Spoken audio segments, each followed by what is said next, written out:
Hello friends, আসসালামু আলাইকুম। আমি আমরুদ্দিন খন্দকার জেকাবরি টেকনিক চ্যানেলের পক্ষ থেকে আপনাদেরকে জানাচ্ছি ওয়েলকাম।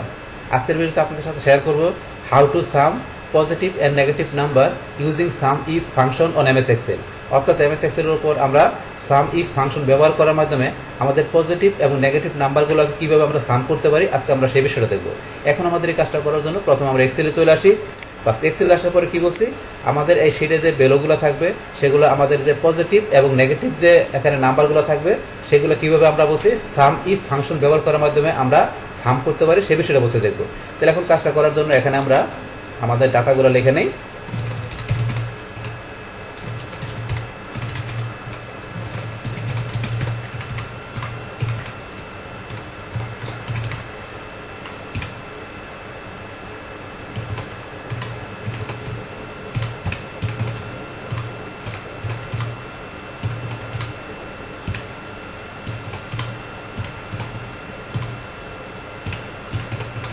জাস্ট ধরুন আমরা এখানে পজিটিভ এবং নেগেটিভ টাইপের আমরা এখানে কিছু ডাটা আমরা লিখে নিলাম। যেহেতু আমরা পজিটিভ আর নেগেটিভ ভ্যালু এখানে সাম করব, সেক্ষেত্রে আমরা পজিটিভ এবং নেগেটিভ উভয় টাইপের ডাটা এখানে আমরা টাইপ করে নিলাম।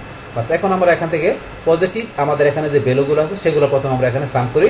তো সাম করার জন্য কি করতে হবে, এখানে আমাকে কি দিতে হবে, আমাকে যে কোনো আমরা ফর্মুলা ইউজ করার ক্ষেত্রে কি দেই, আমরা ইকুয়াল সাইন দিতে হবে। আমরা ইকুয়াল সাইন দিব, তারপর আমরা কি কোন ফাংশন ইউজ করবো, সাম ইফ লেখার পরে আমরা এখানে টেপ প্রেস করবো। বাস প্রেস করার পরে তারপরে বলছে কি রেঞ্জ, সাম ইফ ফাংশন লেখার পর আমাকে রেঞ্জ সিলেক্ট করতে হবে। তাহলে আমরা কতটুকু রেঞ্জের ভিতরে সাম করবে, আমরা এই যে রেঞ্জটুকু সিলেক্ট করবো। বাস রেঞ্জটুকু সিলেক্ট করার পরে তারপরে এখানে আমরা কমা দিব। বাস কমা দেওয়ার পরে এখানে আমরা কি দিব, ডাবল কোট শুরু করব। বা শুরু করার পরে এখন আমরা কি আমাদের পজিটিভ রেজাল্টটা মানে পজিটিভ ভ্যালুগুলো এখন আমরা সাম করবো। তাহলে পজিটিভ ভ্যালু সাম করতে গেলে আমাকে কি করতে হবে, এখন ডাবল কোটের পরে আমাকে ইজ গ্রেটার দেন 0 এটা দেওয়ার পরে ডাবল কোটটা শেষ করতে হবে। তারপর আমাদের ফার্স্ট ব্র্যাকেটটা আমরা এই যে ফার্স্ট ব্র্যাকেট যেটা শুরু করছি ফার্স্ট ব্র্যাকেটটা এখানে আমাদের ক্লোজ করতে হবে। বাস এখন আমাদের ফর্মুলাটা বুঝে এখানে কি কাজ করলো, তাহলে প্রথমে আমরা সাম ইফ এই ফাংশনটা দিলাম। বাস দেওয়ার পরে এখন আমাদের এই রেঞ্জটুকু আমরা সিলেক্ট করছি। সিলেক্ট করার পরে এখানে আমাদের কি কাজটা হবে, যে এখানে আমাদের যে ভ্যালুগুলো বা নাম্বারগুলো দেওয়া আছে সেগুলো যাতে আমাদের যদি 0-র উপরে থাকে, মানে 0-র উপরে যে ভ্যালুগুলো আছে 0-র উপরের ভ্যালুগুলো হচ্ছে আমাদের পজিটিভ ভ্যালুগুলো, আর সেই ভ্যালুগুলো এখানে আমাদেরকে সাম করে দেখাবে। তাহলে এইভাবে লেখার পরে এখন আমরা এন্টার চাপ দিব। এখন ধরুন আমাদের এখানে কিন্তু পজিটিভ যে নাম্বারগুলো আছে সেগুলো এখানে আমাদের সাম হয়ে গেল। তো এটা হইলো কি, আমরা একটু প্রমাণ করার জন্য আমরা কি করতে পারি, ইকুয়াল সাইন দিলাম। তারপর আমাদের পজিটিভ ভ্যালু কত 10, আমরা এখানে প্লাস দিলাম। তারপরে পজিটিভ ভ্যালু 30, আবার প্লাস দিলাম। তারপরে পজিটিভ ভ্যালু এই যে 50, আবার প্লাস দিলাম এই 60। তাহলে এগুলো আমাদের পজিটিভ ভ্যালু। আমরা এখন এন্টার দিই, এই ধরুন আমাদের 150 চলে আসছে। তো আমরা দেখলাম যে আমাদের রেজাল্ট এখানে কারেক্ট আছে, আমরা একটু প্রুফ করে দেখলাম। তারপরে সেম ভাবে এখন আমরা আমাদের নেগেটিভ ভ্যালুগুলোকে এখন আমরা কি করব, এখন আমরা সাম করব। তাহলে আমরা ইকুয়াল দিয়ে সাম ইফ, তারপর টেপ প্রেস করি, তারপরে রেঞ্জ, আমরা রেঞ্জটুকু সিলেক্ট করে দিলাম। আর সিলেক্ট করার পরে আমরা কমা দিব। তারপরে এখানে আমরা কি বলছি, ডাবল কোট শুরু করব। শুরু করার পরে যেহেতু এখন আমরা নেগেটিভ ভ্যালুগুলো এখানে কি করব, সাম করব, তার নেগেটিভ ভ্যালুর ক্ষেত্রে আমরা কি দিব, লেস দেন। লেস দেন কি দিব, 0। তারপর ডাবল কোট শেষ, আমাদের ফার্স্ট ব্র্যাকেট যেটা শুরু করছি ফার্স্ট ব্র্যাকেটটা আমাদের শেষ করতে হবে।